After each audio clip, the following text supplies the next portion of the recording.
And the retrovirus compares with poxvirus in the endless mechanism by. So 3 levels of multiple choice. Who I was talking to in the way out of office hours that I explained this, and I said, okay, think about it. There was 8 steps, right? For the 8 steps for the retrovirus, for the entire replication thing, was 8 steps. So think about it. It's 8 multiple choice questions right there.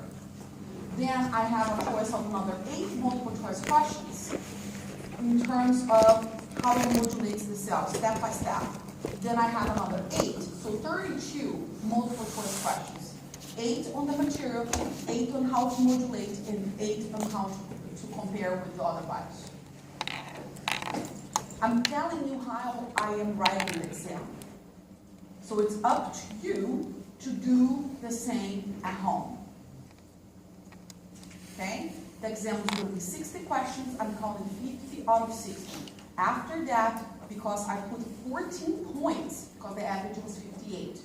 The highest grade was 86. Therefore, the 14 points on the exam already. I'm giving you 25 points because 10 questions, 2 points each, 20 points are both. Plus 5 points of, you still can get an A. If you get 45 out of 50, you still can get an A. So I am not adding 1 comma to the grades afterwards. That's going to be my curve.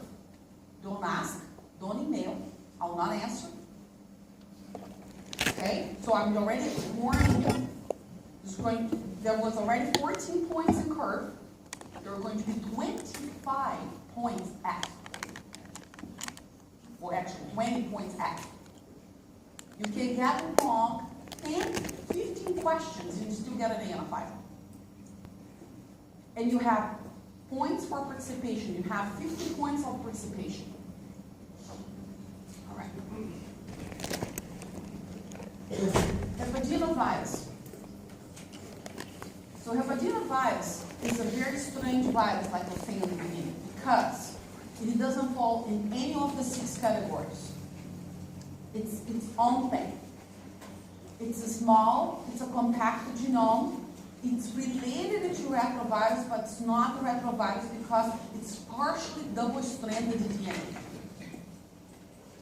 And they also have a retrotranscriptase that is covalent bound to the genome of the virus itself. And it's named because of the liver infection that causes, it's the causative of hepatitis. All right. So HBV are about 35 to 45 nanometers. It has only 1 type of protein on its capsid, but it has 3 proteins on its envelope, the L, the M, and the S. It has a retrotranscriptase inside, so this is the second virus that you see that comes with a ready enzyme inside. The enzyme is it's referred as P, and it's covalent bound, and there's only 1 per virus, only 1 retrotranscriptase per virus. You have about 10 to the 10 virions per milliliter of blood, and which means that it's a very productive infection, right? It multiplies a lot. So hepatitis B, which we have vaccination for, you get those vaccinations when you were just born and then at 3 months old, very early in age, is about 3.2 kilobytes of genome, like I said, very small genome. It's a partially double-stranded DNA genome. As you're going to see in the next slide, in the next picture, part is going to be negative sense, full negative sense, and part is going to be positive sense. It's not circular, it's linear, but it's arranged in circles. It's packed into circles, but it's not connected, so it's not circular. The P, the retrotranscriptase, there is only 1. It's covalent bound to the 3' end, and we're going to see now how it's arranged. All right. So all those circles is just to tell you the different kinds of messenger RNAs that it produces. But the genome is right here on the middle. So here how it comes packed, okay? Forget about the circles around it for now. Just pay attention to the gold and blue strands inside. All right. So the gold strand is the positive DNA. Notice that you have, notice that the gold strand is the negative DNA, and the blue strand is the positive one. Notice that the 3' end, it starts in here and it finishes in here. Okay? So it starts at 3 and finishes at 5. Then we have the gold strand, which is the negative sense DNA, that starts right here and it finishes right here. Notice that either of them, the positive is not linked in both ends and the gold is not linked in both ends, but they're arranged in circles, which makes it very strange because partially is going to be double strand, as you can see. Yes? Partially is double strand. And we have a full length negative strand. All right. So here's how it comes. The S protein is the envelope protein. And then we have also, we're going to see how the replication goes. I will bring this picture one more time. So hold on understanding the messenger RNAs, how it is. When we go through the middle of the replication of the genome, I will explain those circles. So hold on there just a second. Okay, so the beginning of the cycle. So number 1, receptor-mediated penetration by membrane fusion. This is like what? Where did you see this?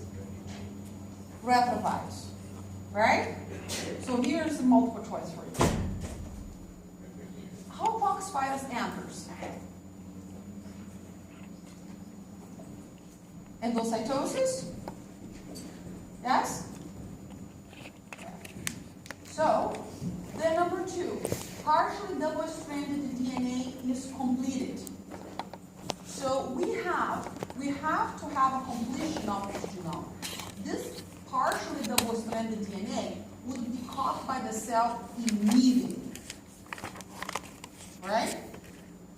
How does this virus modulate the cell response by entering through a fusion? How does that happen?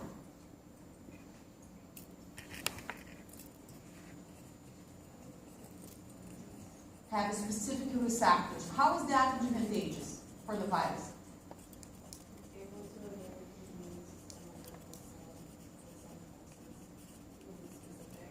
Because it's specific, so it's capable of infect only the cell that it evolved to win an infection, right? To produce an infection. It will not enter in another cell that it is not evolved to escape the cell defense. You only be able to invade the cells where it evolved to infect. That's how it modulates. That's how this step helps the virus. Then the partial DNA is complete. How is this advantageous for the virus? To complete the remaining of the DNA. Victoria? Exactly. It's to integrate in the host DNA, otherwise it would not be able to. If it's partially double-stranded DNA and try to integrate, what's going to happen? You'll be detected. Exactly, you'll be detected. Genome migration to the nucleus. This is similar to what? Who does that to? Retrovirus migrates to the nucleus, right? Does the poxvirus migrate to the nucleus? No, it doesn't. How about HPV? No, it doesn't migrate to the nucleus. And the fact that it migrates to the nucleus, how is this helpful for the virus? How does this modulate the cell the cell response? Say it one more time. Yes, it's hiding on the headquarters of the cell. So the cell will not attack its own nucleus. All right. Ligase seals the gap. Gabriel.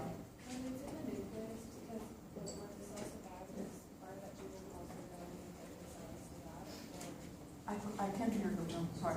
So when it goes into the nucleus and the cell divides, does it also like divide similarly to the virus? No. And we're going to see that. No, it doesn't. Good question. Gabriel's question is that when it's in the nucleus, when the cell divides, it divides too, like the retrovirus, and I said no. We will see, because in fact, Gabriel, let me tell you, we have not a lot of information if this is going to integrate to the genome of the cell or not. We don't know. Science doesn't know. So then, true. Histones association like episomal mini chromosomes. So it forms like a mini chromosome. How is this advantageous?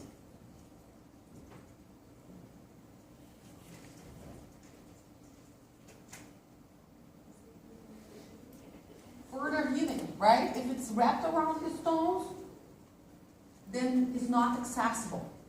Remember, for something to be transcribed, histones needs to be, the DNA needs to be unwinded. Then, integration or no integration, we don't know. And because there are different kinds of hepatitis virus as well. Now, hepatitis virus is linked to causation of liver cancer and cirrhosis, but we do not understand how. All right, notice the red portion because it's important. Yes? We can look at the previous slide for 1 second. Yes, absolutely. So for step 2, we said that the muscle dsDNA is completed so that it could quote-unquote integrate, but we don't know if it integrates or not. We don't know. So We don't know. It might be or not, but also because it hides. okay. So it could be an advantage though. It is an advantage because in the worst case scenario, even if it doesn't integrate, then the double-stranded DNA is under the radar. If it was not double-stranded, it would be detected. Right. Step 4, what do you mean by what's the gap you're referring to? Oh, yes. Okay. So once this becomes double-stranded DNA, because it's when this becomes double-stranded DNA, it needs to be complementary, right? So, for example, the negative gold strand here needs to copy the whole positive strand. But the way it does it, it's by retrotranscriptase mechanism. So you need to link the mix. And once I go over, you understand what kind of mix are they. It's kind of like the Okazaki fragments. Because remember, retrotranscriptase jumps. Yes, because of that. So it copies one portion, and then it jumps and makes another portion. So the nick between the two needs to be linked. So it's for its own DNA, it's not the host DNA. No, it's not for the host DNA. All right, so transcription. So this is the middle of the infection, when the virus already introduced itself into the nucleus. So the virus is in the nucleus. So now it needs to produce messenger RNAs, okay? All right, so number 1, 4 messenger RNAs are produced. This is like what again? Retroviruses, right?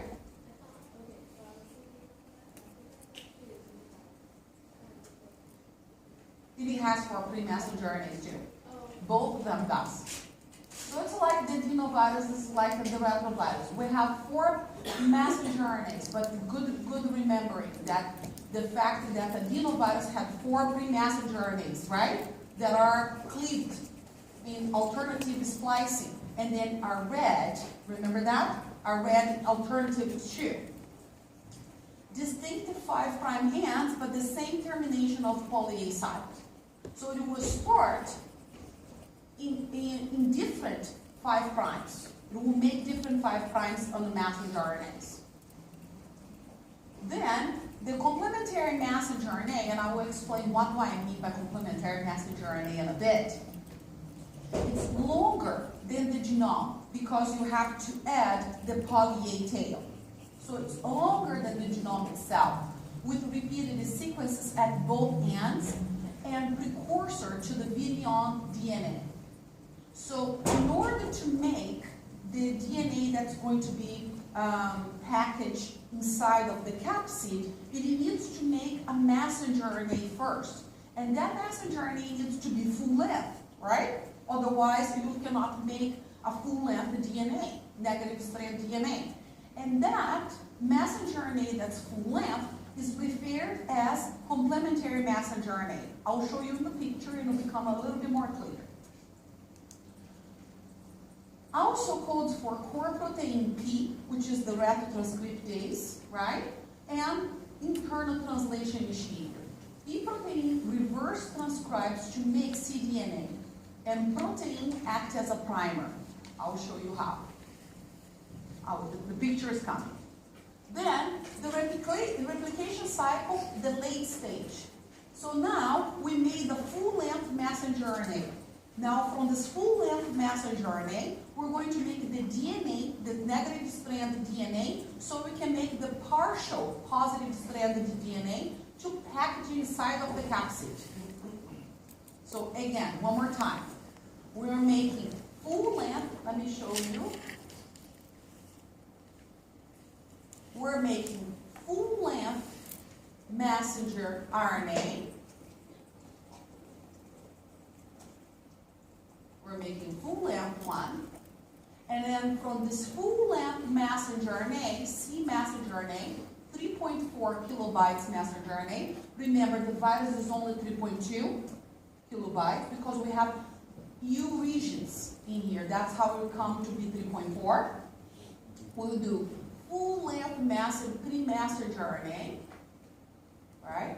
Sorry, complementary messenger RNA. And then from that, we make the negative strand. And from the negative strand, we copy the positive strand.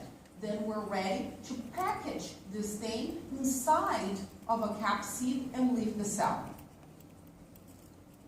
Also, let me show you the transcription of the other messenger RNAs. Also, you have a question?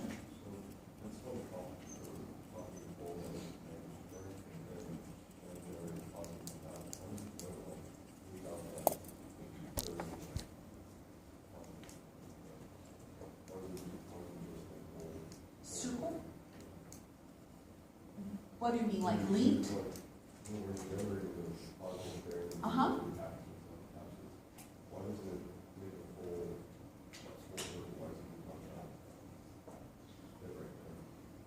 Why it leaves this little piece out? It's not there. Yeah, it's because it's repeated sequences. So it will not finish because of that. And this is reverse transcriptase that I will explain in a bit. How does it do that? So give me a second. So remember that this full-length messenger RNA is only going to be made once we already made the other messenger RNAs for the virus productivity cycle. So first thing that happens, you start making different messenger RNAs. Look, 2.4 kilobytes messenger RNA. That's one of them. Let's follow it. Then we have another one, 2.1 kilobytes messenger RNA. Let's follow it. Then we have a little one, 7 kilobytes messenger RNA. Different messenger RNAs in here are going to produce different proteins. So for example, we have the S protein, that's envelope protein. When do you think that's going to be produced? At the end, right? Then we have reverse transcriptase messenger RNA. When that's going to be produced? For more. We come with one, ready to go. When do we need reverse transcriptase, extra reverse transcriptase? At the end, right? At the late stage. That's when we're going to need reverse transcriptase, at the late stage, because we come with one. It's the fourth one, messenger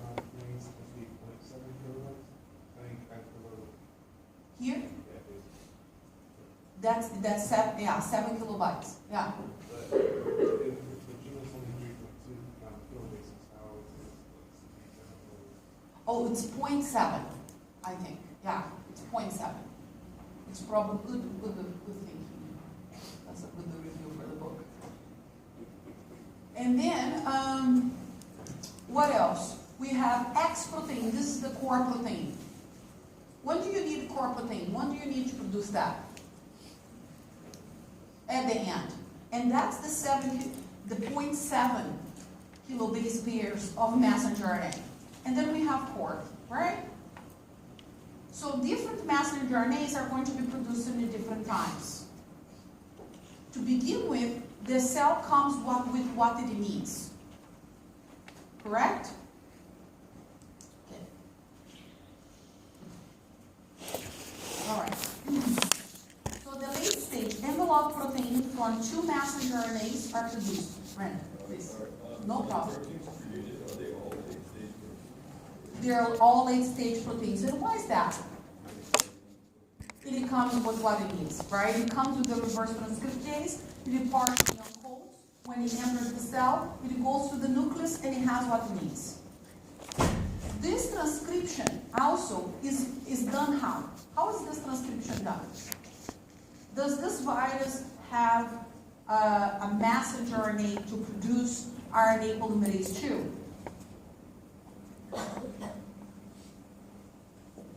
Right? Because you have to transcribe. You're going from DNA to RNA. So how does this virus does that? Use the cells. Use the cells. Perfect. It's actually saying in the slide. It also says in the slide. Okay?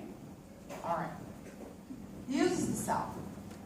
So then, in encapsulation of C messenger RNA. So now we have to make the capsid. Why I'm saying quote unquote capsid? Because this capsid of this messenger RNA is going to be very important because it needs to be transported outside the nucleus. So that's one more way how it modulates the cell's defense. Because it puts a cap on the messenger RNA. It completes the negative cDNA made by encapsulated retotranscriptase. So now it is going to make the negative cDNA. Now notice that the retotranscriptase is going to be attached to the beginning of the negative sense cDNA, covalent attached, which is a very weird thing, right? Now, retotranscriptase RNase H activity degrades encapsulated RNA template. Yes. What did you say? X protein? The X protein is part of the core. So like the diagram, you have a circle that has the X and the core, so that's like the same. It's the same thing. Good question. All right. So now, remember that the retrovirus does the same thing, right? The retrovirus, it copies the negative sense, correct? It does that. The retotranscriptase copies the negative sense on that weird way, where it binds to R, and then, it binds to PBS, right? And then it copies until R. When it gets to R, it has a strong stop, and then it jumps to the second homologous R. Remember that? And then it copies the remaining. Once it does that, it degrades RNase H, degrades the RNA. Remember that? And leaves only the PP site available. Remember this? This thing does the same thing. RNase will degrade the C messenger RNA, the whole thing, but it will leave a little bit as a template. So it can start to make the partially positive DNA. Only a piece of the positive DNA is going to be made. partial replication of the positive DNA using reverse transcriptase while the capsid matures. And Brenda, you were the one that asked how come it doesn't make any food, right? Were you Elsa? Was you Brenda? Yeah. So what happens is it will make the positive DNA, and I'm going to go back to that picture. It will make the positive DNA, right? It will read 3 to 5, but it will make 5 to 3, the positive DNA.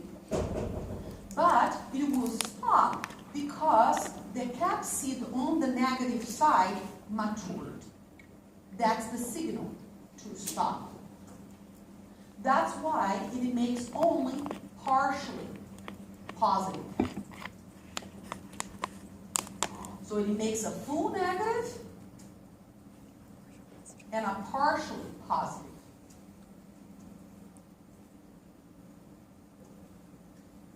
Okay. Then, this is the summary. So we start with a partially double-stranded DNA. Yes? We make a double-stranded DNA complementary DNA. We complete the circle and make the whole thing double-strand. Yes? Whole thing double-strand. Then from this entire thing double-strand that's in the nucleus, we use RNA polymerase 2 to make messenger RNAs. How many of them? 4. One of them is the entire thing, and we refer to as complementary messenger RNA, the one that's the whole thing. From the one that's the whole thing, we're going to make, inside the capsid, right, we're going to make the negative single-strand complementary DNA. And then, from the negative single-strand complementary DNA, we use reverse transcriptase to make a partially positive DNA. So then it will become partially double-stranded again. Then we package inside of a capsid, right, which has only one protein, the X, and then it will also, one of the messenger RNAs are going to be read by bound ribosomes to endoplasmatic reticulums, right, and we'll make the L, the M proteins that will be embedded on the plasma membrane of the cell, signaling for the virus to bud off. And the virus will bud off from a liver cell. And that's how it has an envelope too. Any questions?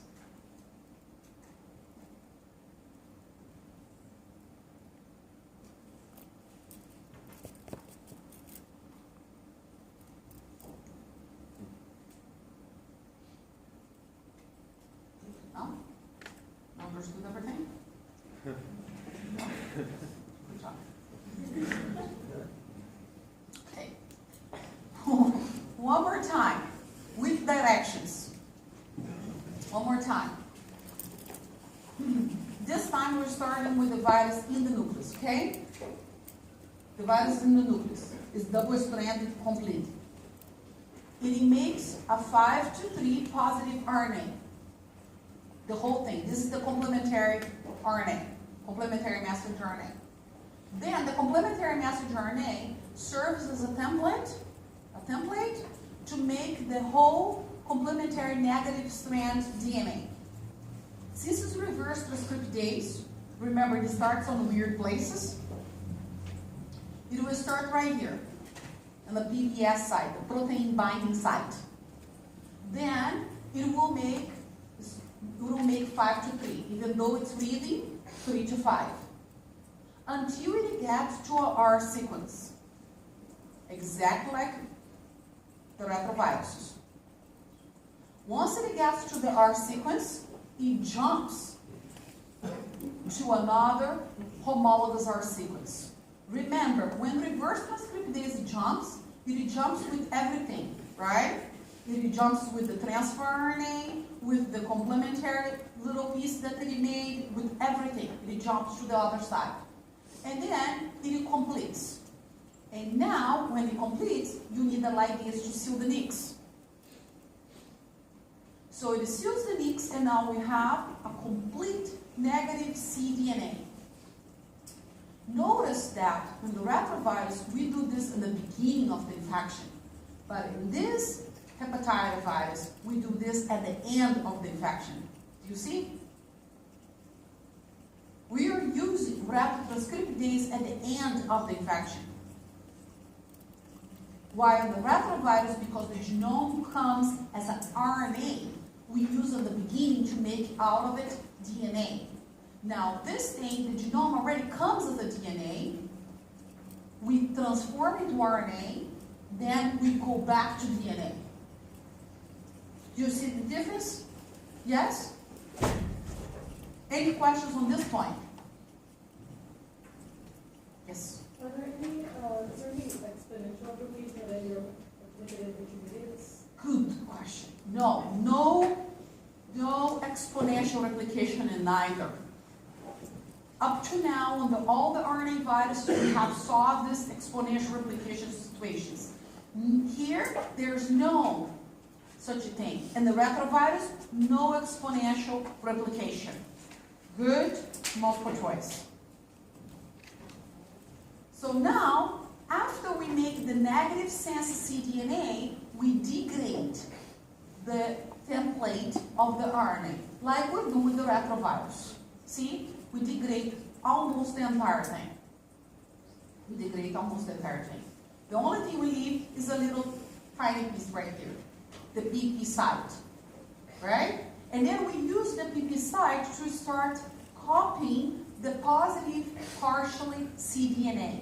And we copy the positive partially cDNA. Yes? Until the capsid matures. When the capsid matures and the reverse transcriptase is covalent bound to the 3' end, then we can no longer continue, and this virus genome will be ready to be packaged inside the capsid. Is this thing weird or what?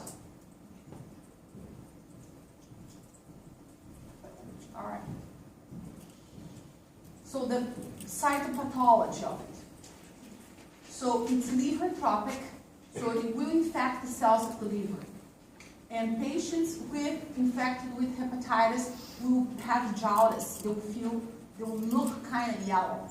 They will also have icterius, which is the yellowish of the eyes. They also can have inflammation and accumulation of fluid on the liver side, which is the whole abdominal cavity.